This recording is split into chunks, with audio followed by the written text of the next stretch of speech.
Hey guys, so in this video we are going to discuss about the convection current hypothesis and इसका relation क्या है mental के convection के साथ। ठीक है, तो सबसे पहले सिंपली समझते हैं कि कन्वेक्शन होता क्या है। कन्वेक्शन में देखो, अगर हम लोग यहाँ पे डायग्राम में देख रहे हैं कि अगर एक ग्लास ले लिया हमने या फिर कोई बकेट ले लो, कुछ भी ले लो, जब उसको हमने नीचे से गर्म किया, जो नीचे वाला पानी है वो गर्म हो जाएगा। इट मीन्स उसकी डेंसिटी क्या हो जाएगी, कम हो जाएगी। और डेंसिटी कम होने से वो क्या कर देगा, पानी वार्म वाटर राइजेस, वो राइज करना स्टार्ट कर देगा क्योंकि इसकी डेंसिटी कम हो गई है ना। देन अगर वो राइज करेगा, अभी दो कंडीशन है, या तो नीचे बोलने कि स्पेस वैकेंट बच गई है, या ऊपर वाला जो ठंडा पानी है उसकी डेंसिटी ज़्यादा है वो नीचे मूव करेगा, कुछ भी बोल दो। जो पानी है ऊपर वाले को नीचे मूव करना होगा क्योंकि इसकी डेंसिटी ज़्यादा है, कोल्डर वाटर है, एंड जो वार्म वाटर है वो राइज करेगा। देन क्या हम कह सकते हैं कि एक साइकिल बन चुका है, एक साइकिल बन चुका है। अगर साइकिल बन गया है इसका मतलब कन्वेक्शन करंट स्टार्ट हो गया है।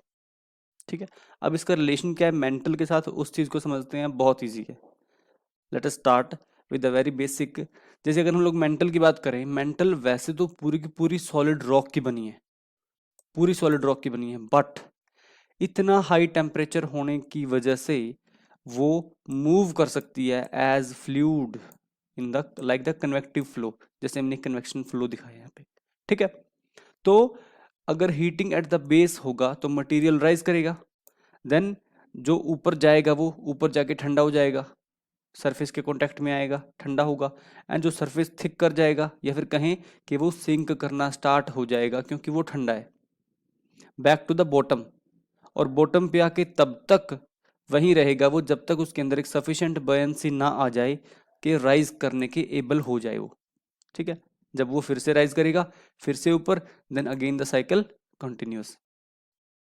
ठीक है, अभी हम लोग मेंटल का कॉन्सेप्ट समझते हैं इसके अंदर कि मेंटल के अंदर क्या हो रहा है। सो बेसिकली मेंटल के अंदर थ्री प्रोसेसेस के ऊपर डिपेंड करती है। ठीक है, number one, heat loss from the core, radio activity and subduction. अभी देखो हमारा एम क्या है, हमारा एम है एक साइकिल को कंप्लीट करना। ठीक है, अगर मैं आपसे कहूँ कि मान लो ये सरफेस है, ठीक है, ये हमारी क्या है, ओशनिक क्रस्ट है, और नीचे हमारे पास क्या है, यहाँ पे कोई सब्सटेंस है जिसको ऊपर मूव करवाना है। अब ऊपर मूव कब करेगा, जब उसकी डेंसिटी कम होगी या फिर वो हीट अप होगा। अब हीट कहाँ से आ रही है, फ्रॉम द कोर, पहला हमारा ये हो गया। ठीक है ना, तो के नीचे से हमारे पास कोर से इसको पुश मिल रहा है मटेरियल को, मान लो ये मेंटल के अंदर है। ठीक है, ये पोर्शन हमारा मेंटल के अंदर है।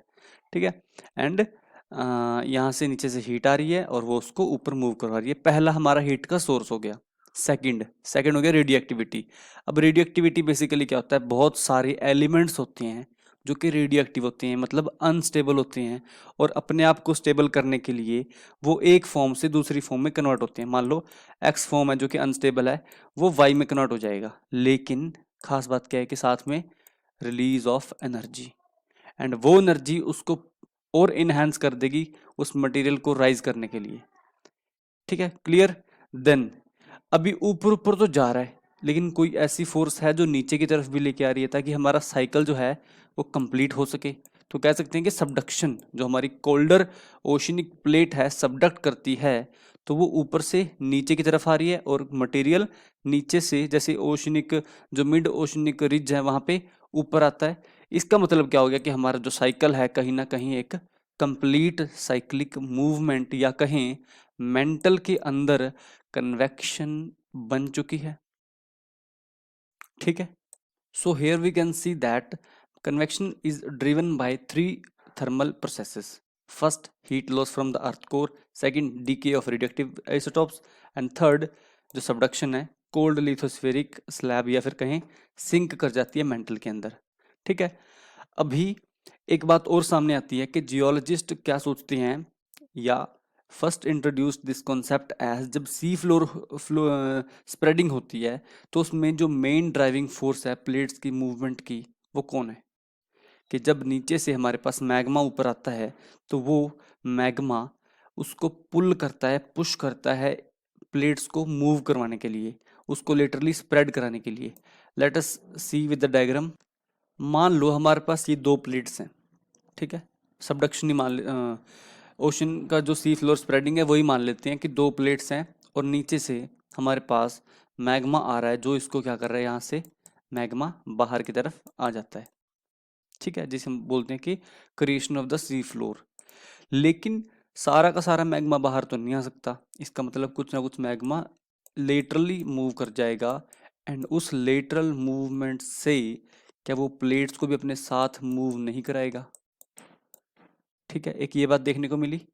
ठीक है, spread laterally drag the plates along, अपने साथ उसको लेटरली मूव करवाएगा।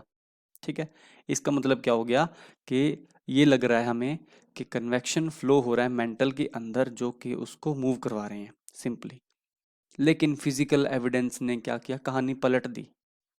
ये जो कहा है हमने वो गलत नहीं है, पर हमारे कॉन्सेप्ट के साथ जस्टिफाई नहीं करता। As based on the physical evidence however का मतलब होता है कि इसके विपरीत, इसके उलट, इट बिकेम क्लियर दैट जो अपवेलिंग हो रही है बीनीथ द ओशनिक रिजेस, जहाँ पे हमारे मिड ओशनिक रिज वहाँ पे अपवेलिंग हो रही है, वो एक शैलो लेवल पे है, not related to the deep circulation. वो डीप सर्कुलेशन की बात नहीं कर रहा है, लोअर मेंटल, मतलब मेंटल के जो डीप में है वहां तक की बात वो नहीं करता। और जो हमारा कन्वेक्शन का प्रोसेस है वो सारा एक कंप्लीट मेंटल के अंदर है बेसिकली, या फिर एक larger portion of the mental है, लेकिन जो अपवेलिंग हो रही है वो एक शैलो लेवल पे है। तो हम इन दोनों को ऐसे रिलेट या जस्टिफाई नहीं कर सकते। ठीक है, तो जो हमने कहा है वो गलत नहीं है, पर पूरे तरीके से उसको जस्टिफाई नहीं करता। ठीक है, so if we conclude this, तो हम क्या समझते हैं कि पहली बात तो मेंटल का जो अंडरस्टैंडिंग है, वो जो कन्वेक्शन है वो अभी भी पुअरली अंडरस्टूड है। ठीक है, लेकिन जो रिसर्चर्स हैं वो किसी ना किसी बात पे एग्रीड हैं। किस बात पे? जो हम अभी समझ चुके हैं, कुछ भी नया नहीं है, कि कन्वेक्शन फ्लो हो रहा है, मेंटल के अंदर हो रहा है। जो वार्म है, बॉयंट है, वो राइज करता है, कूलर है वो सिंक करता है, एंड प्लेट्स की मूवमेंट होती है। तो अब हम इस बात को समझते हैं कि यार जो मूवमेंट हो रही है इन प्लेट की, और दूसरा हमारे पास हो रहा है जो मटेरियल का राइज कर रहा है फिर सिंक कर रहा है, क्या ये चीज़ें इंडिपेंडेंट है?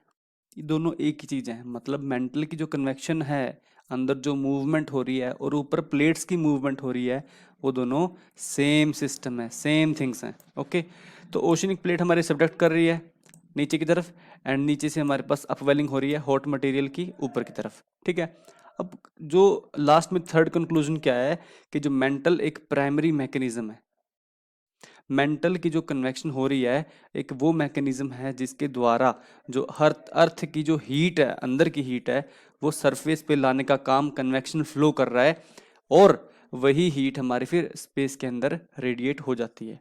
ठीक है, तो इस कन्वेक्शन से हमारे पास अर्थ की जो कूलिंग भी हो रही है, क्योंकि जो हमारी अर्थ है वो बहुत गर्म है, और उसको कूलिंग करने का काम भी ये प्रोसेस कर रही है। और इस सिंपल से डायग्राम के अंदर भी हम लोग ये समझ सकते हैं कि नीचे से हमारे पास राइज कर रहा है मैग्मा, एंड देन प्लेट्स की मूवमेंट भी देख पा रहे हैं हम लोग, प्लेट्स मूव कर रहे हैं right left side, and then finally वो सबडक्ट भी कर रही है। इसका मतलब एक साइकिल बन गया। ठीक है, कुछ भी नया नहीं है, जो हमने पढ़ा है उसी का कंक्लूजन इस फिगर में समझाया गया है। So if you like this video, please do subscribe and share with your friends and also with your classmates. Thank you so much for watching this video.